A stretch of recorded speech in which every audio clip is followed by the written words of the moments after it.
O racismo na primeira infância, né? Como que ele ocorre?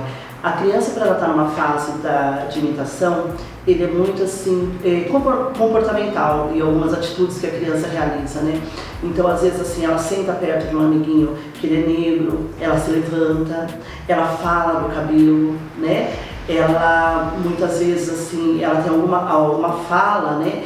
Que é pejorativa em relação ao amigo, mas como que a gente vê? Que são reproduções que ela vai tendo, até mesmo para ela estar nessa fase da imitação. Então ele ocorre no dia a dia, num contexto assim, meio que indireto. Então o racismo na primeira infância, ele vem demarcado inicialmente na dimensão da comunidade primeira da criança, que é a comunidade familiar.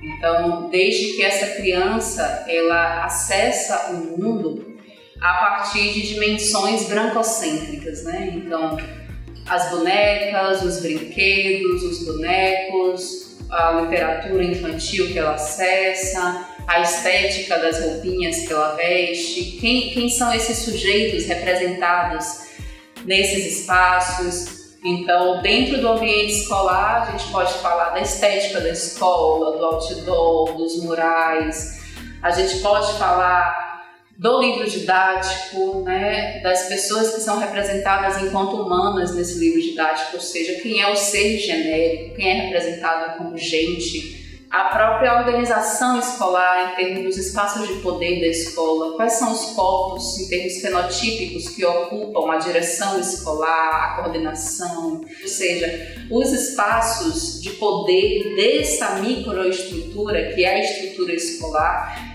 são ocupados majoritariamente por pessoas brancas, né? Então, todas essas dimensões, elas atravessam a constituição subjetiva da criança, de modo que a criança, ela começa também a hierarquizar o mundo a partir desses marcadores raciais. A gente está falando que a comunidade preta representa mais da metade da população brasileira. Eu preciso conceder um sistema e uma comunidade escolar que consiga acolher essas pessoas e formar essas pessoas. E isso precisa acontecer em todas as fases, né, em todas as etapas que essas crianças e seres estiverem em contato com a escola e com o sistema de educação. Caso contrário, a gente não tem condições de assistir essas pessoas. E essa assistência, ela pode acontecer de uma forma, né, dentro do âmbito cultural, ela pode acontecer dentro do âmbito social, dentro do âmbito referencial. Então, nós precisamos conhecer sobre a nossa história. Nós, enquanto comunidade preta, a gente precisa entender as nossas origens, porque a gente tem um sistema que diz o contrário, né? Ele vai oprimir, ele vai apagar, ele vai esconder, ele vai demonizar a cultura afro-brasileira. Então, eu acho que a principal importância da escola antirracista é justamente essa: conscientizar as pessoas, conscientizar a criança, se a gente estiver falando de educação básica, o nosso poder. Conscientizar essas pessoas sobre a nossa história, né, sobre a nossa herança, sobre o nosso legado. Os danos que o racismo causa na criança são danos de natureza subjetiva, da constituição do psiquismo da criança, da personalidade da criança. É muito comum a gente perceber traços da nossa personalidade decorrentes de uma infância marcada pelo racismo no espaço escolar. E também esses gatilhos que ficam, né?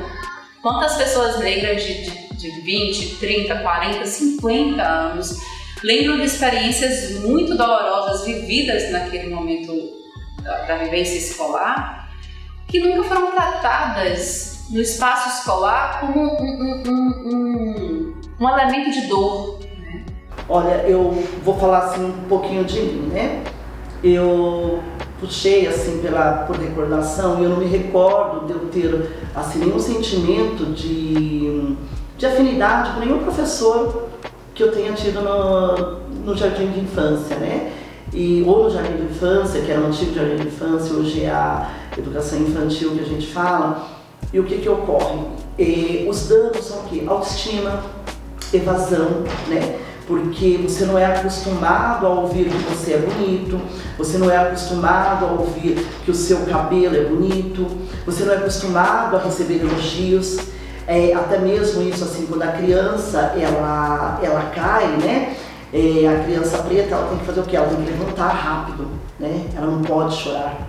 Então, isso é tão inconsciente dentro da educação, e hoje, assim, o politicamente correto, né? Então, os educadores, eles querem ter um papel correto, só que no dia a dia, a gente ainda vê muito isso. E esses danos vão ser prejudiciais quando a criança for ser alfabetizada, porque ela já vem carregando, a autoestima dela já é baixa.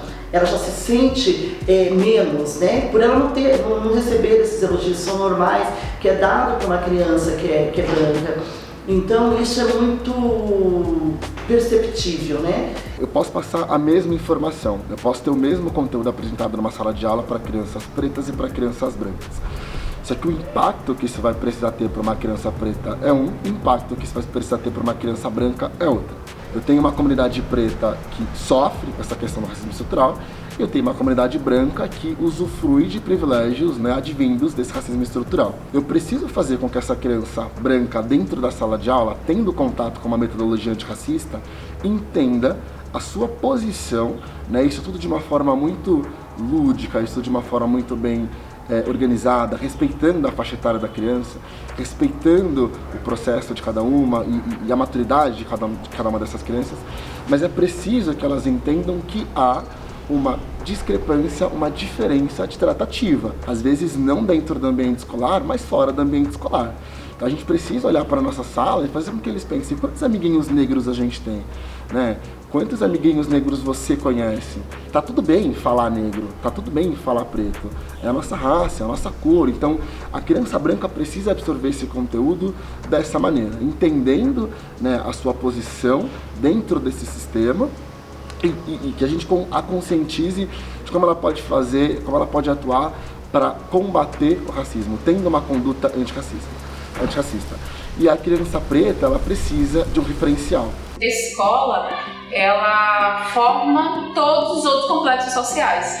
Então, o judiciário, o legislativo, enfim, todos os complexos sociais, eles foram inicialmente formados por esse espaço de desenvolvimento humano, que é o espaço escolar. Então, a escola tem um papel central, porque ela é uma grande distribuidora de humanidades para a sociedade. Então a gente precisa repensar a educação, não como algo unilateralizado na luta contra o racismo. Todas as empresas, por exemplo, precisam compreender que elas devem assumir uma responsabilidade de educar para o antirracismo. O Bar Educacional surge de uma necessidade nossa, né? Enquanto educadores a gente trabalha com duas estruturas hoje. Então eu tenho uma estrutura curricular, onde eu atendo crianças de 1 ano e meio até 5 anos e meio. Nós somos uma escola complementar com uma metodologia antirracista. Então a gente surge por essa necessidade causada pela pandemia, por essa instabilidade que foi, né, se entender se nosso negócio funcionaria, permaneceria ou não, e motivados a fornecer para essas crianças uma educação de qualidade, e especialmente crianças pretas, porque se a gente está falando de uma demanda educacional, né, estou falando de uma defasagem educacional, infelizmente a comunidade preta hoje ainda é mais afetada.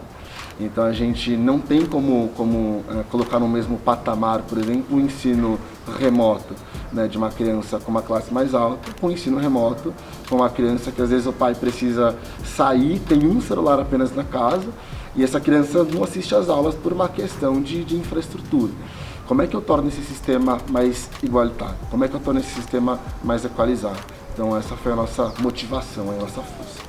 Bom, a Escola Maria Filipa é uma escola afro-referenciada, é uma escola decolonial, então para além de uma leitura de mundo pautada na perspectiva africana e afrodiaspórica, a gente pensa em enfrentamento ao colonialismo, na dimensão também dos povos originários, dos povos indígenas. E é uma escola que pauta essa agenda educacional a partir da premissa da valorização da diversidade. Então, é uma escola que articula aquilo que está paramentado no aspecto legal do que deve ser uma escola no Brasil com um projeto histórico. E o projeto histórico é aquele mundo, aquele projeto de mundo que a gente olha para o futuro e a gente pensa: que mundo eu quero construir? Quando a escola não se coloca diante das injustiças sociais, a gente está abraçando elas. Quando a escola não se coloca diante das injustiças sociais, enfrentando essas injustiças, a gente está corroborando com elas, a gente está garantindo a manutenção do status quo, que significa nada mais nada menos do que a manutenção do estado de coisas como ele exatamente é, como elas exatamente são. Então a escola precisa compreender que enquanto uma instituição social formadora de humanidades, ela precisa desenhar, ela precisa projetar politicamente, pedagogicamente, um mundo outro.